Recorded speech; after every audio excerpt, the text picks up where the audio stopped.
In 1989, I came back to New Mexico to die. I had been diagnosed with HIV in '86. I have a technical diagnosis of AIDS. Everyone in my world that was a peer had died of AIDS, and I was sure that my time was coming. I left New York. I figured if I have 1, 2, 3 years, let me just be with my family. Let me be where it's meaningful to say goodbye. It was in that period of being on the land and being out painting and eating well and being at a place that was so peaceful and so beautiful, but also a place where there were children in need. And I started to use a calling to go, maybe I should volunteer at a local school. One thing led to another, and so for 12 years, I coordinated and founded an Arts in the Schools program for about 3,000 children in 13 elementary schools. And that led to the foundation of Moving Arts as an after-school program within the Española public schools.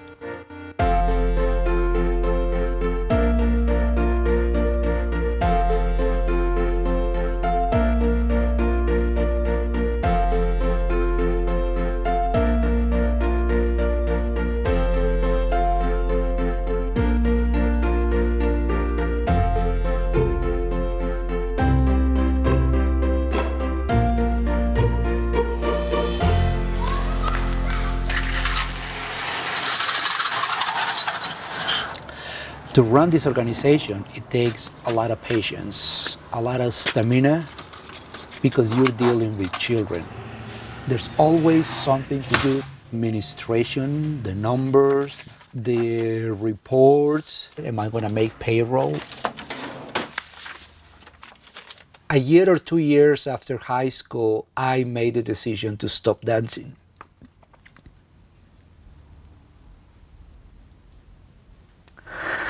So I could keep peace with my father. And it happened. We got better, and I became a businessman. Years later, I met a wonderful man that brought me back to my roots, to keep dancing and passing it on the children. I was always that kid I was just a troublemaker and, wanted to be in trouble and stuff, and I didn't know I had my own voice. I didn't know I was so special. What Saul and Roger are doing here, they're putting it into action. It's a sanctuary for everyone who feels like there's not a safe place in Española. Whenever people hear that I'm from Española, they make all these jokes, and I always kind of just grew up feeling like I was supposed to get pregnant at 16 and not graduate, get hooked on drugs. I was fortunate because I got to go to Moving Arts at the age of 7, so I never really had to worry about that because I knew that I always had a support system. But then I worry about that narration from my brothers.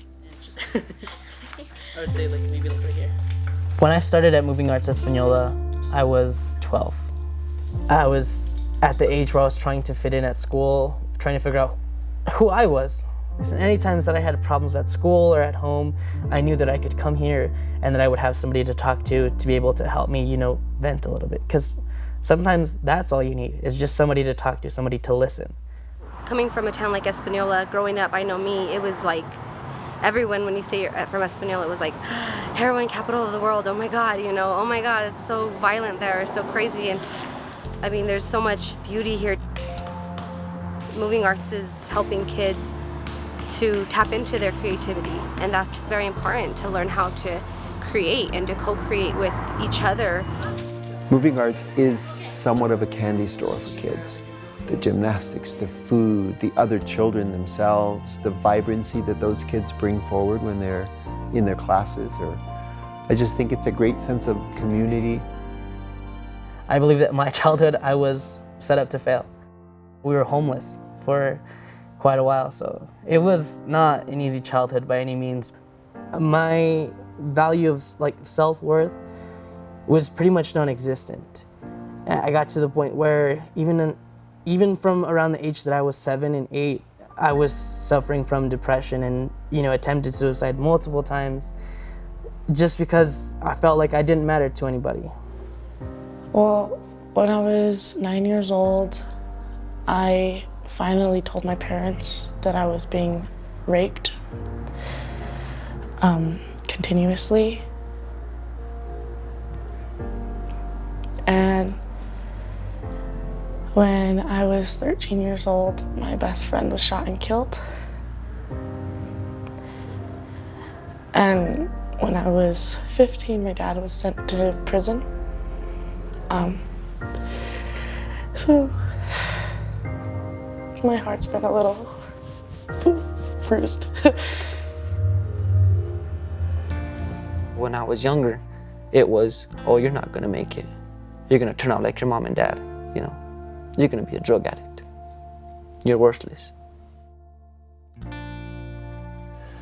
So many children come broken, they come traumatized, they come in fear, and the arts is an opening to healing through expression. I saw my dad, he would cook the heroin in the back seat while I was in the car, while we were giving him a ride somewhere, or to go pick up his, stuff. Saw him, wrap the plastic around his arm, put the needle in it, and, I would tell him, come on, have some damn respect, you know what I mean? Do it somewhere else, come on, you know what I mean? I don't want to see that crap, and, oh, shut up, you don't tell me, you don't do nothing, and that just made me even more angry, more furious to not be that way, just be completely and utterly disgusted.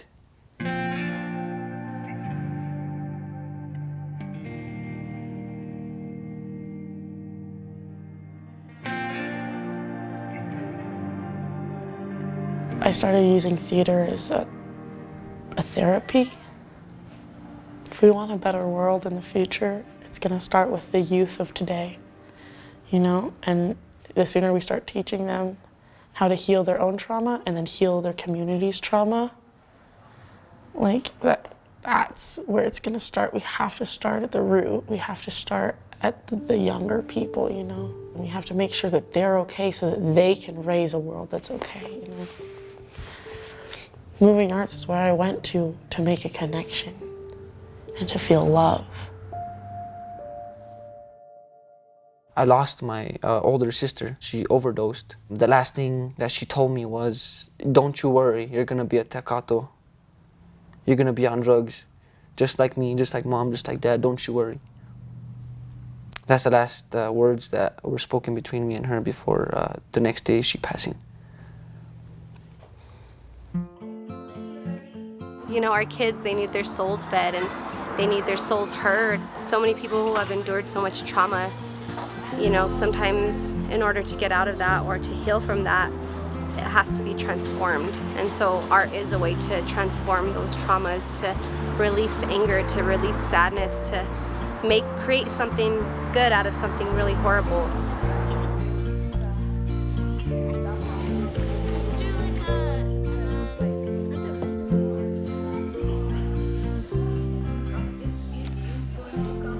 I think that somewhere along the line, there is something that gives them hope. If those people have somebody that encourages them to do better, having one person that says, you're better than this, or good job, you can do it, can change somebody's life completely. Because most people, they don't have that. Kids did this. Roger didn't come in here and say, oh, look, I'm gonna do this and I'm gonna tell the parents, look, the kids did it. No, the kids did this. They did this. They see this. They know they can have their own imagination. They have power. That's what we're teaching here. And that goes a long way, because not only do they have it here, they take it home. They take it to their cousins. They take it to school. And so on. Hopefully it turns into a chain and a link, and it starts connecting, and from there things start to change. Our kids, they need to be able to create a different story, create a better story. Time after time, we've seen that kids have found a pathway to discover one small piece that just is that spark that helps them to build a healthier self-concept, a capacity for an inspired life. Moving Arts Española needs funding. We have expanded our program throughout the years by necessity. We added more classes because we saw the kids needed more classes, that they were other interests. A few years ago, we started a meal program because we saw the need that the kids needed to eat to nourish themselves. Coming straight from the school, sometimes they don't have a chance to get a meal. I do see food as building community. We're able to connect with the local farmers. We feel that we're connecting with the land a little bit here.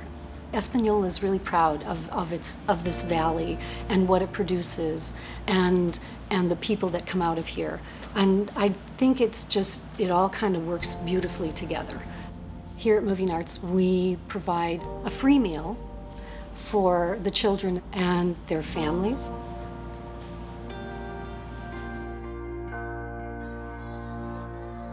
The youth leadership aspect of Moving Arts in developing and training and inspiring young people is really one of the most important things we do. Now that we have an 11-year history, we serve approximately 400 children each week through our school day programs, after-school programs, Saturday classes. So I think in terms of developing a young person, again, the arts is one of the best ways, regardless if they become a professional artist of any type. That's really not my goal.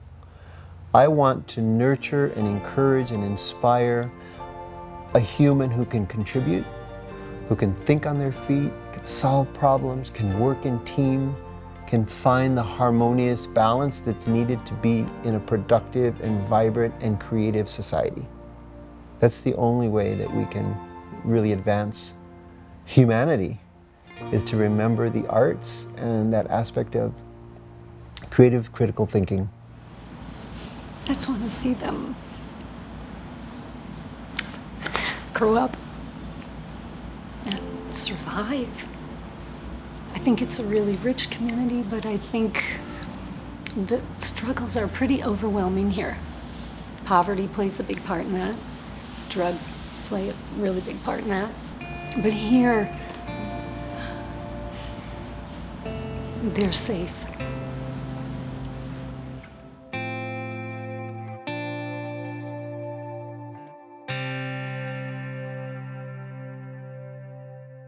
As the years passed into 5 and 10 and 20 and 30 years, I realized that I wasn't going to die, and that the choice I made to invest in family, community, and creativity was so worth it, because it refueled my life and it gave me a direction. It gave me purpose and urgency and license.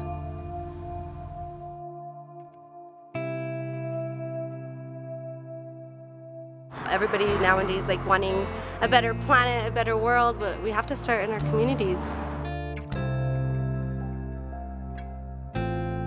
Every piece of love that we give them is going to be added together, and it's going to be nurturing them on a pathway forward.